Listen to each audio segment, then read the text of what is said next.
À travers cette vidéo, nous allons voir ensemble comment étudier les variations des fonctions rationnelles de la forme suivante, donc ax plus b sur cx plus d, donc autrement dit sur l'exemple ici f de x égale à 3x plus 5 sur x moins 2, à l'aide des notions vues dans le chapitre application de la dérivation.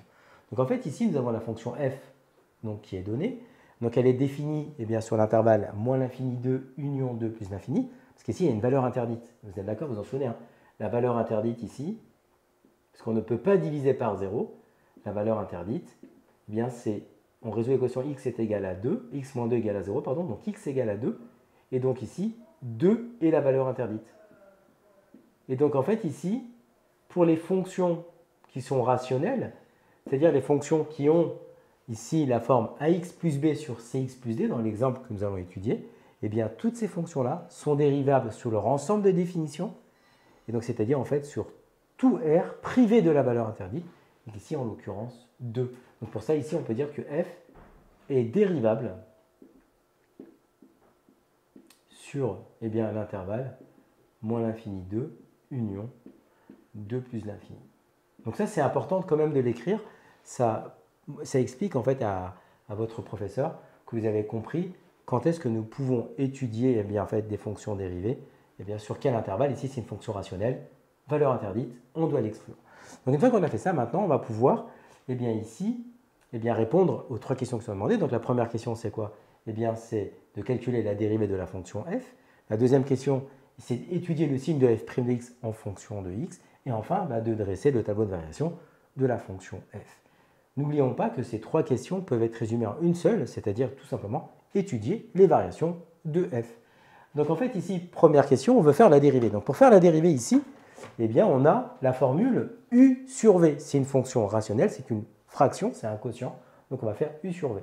Donc ici, notre u, c'est quoi? C'est notre numérateur. Donc u de x, c'est 3x plus 5.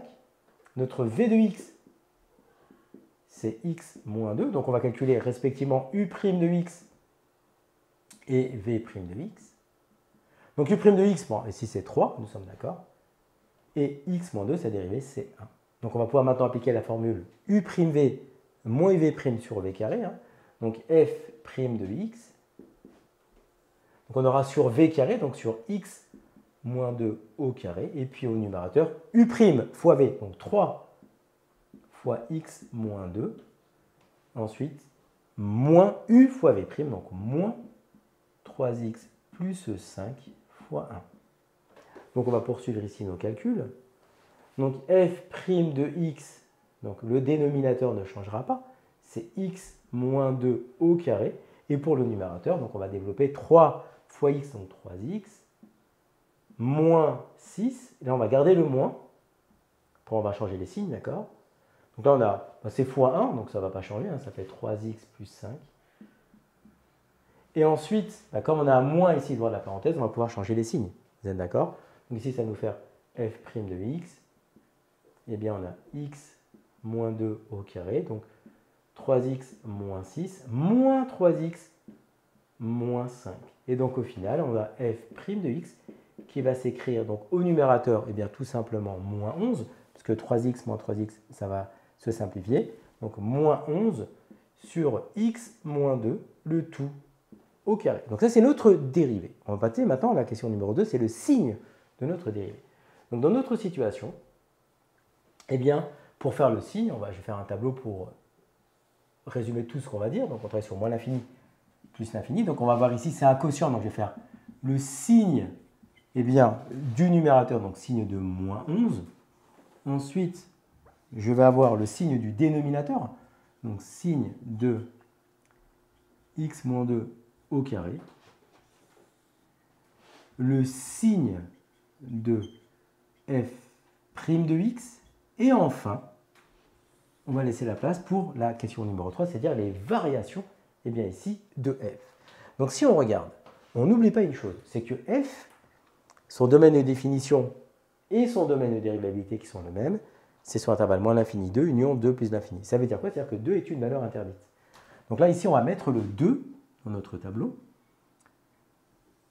Et ici, on va avoir la double barre. D'accord, ici, on aura la double barre. pour bien indiquer que nous avons notre valeur interdite. D'accord? Le signe de moins 11. Moins 11 est un réel, mais moins 11 ne dépend pas de x. Donc le signe de moins 11, comme c'est un réel qui est négatif, le signe de moins 11, c'est tout simplement moins. Vous avez moins 11, on met moins ici. Si nous avions eu, à la place de moins 11, plus 14, donc tout simplement 14, comme ça ne dépend pas de x, 14 est un réel strictement positif, nous aurions mis ici plus et plus. Donc là, comme c'est moins 11, on met moins et moins. Ensuite, vous avez ici pour le dénominateur x moins 2 au carré.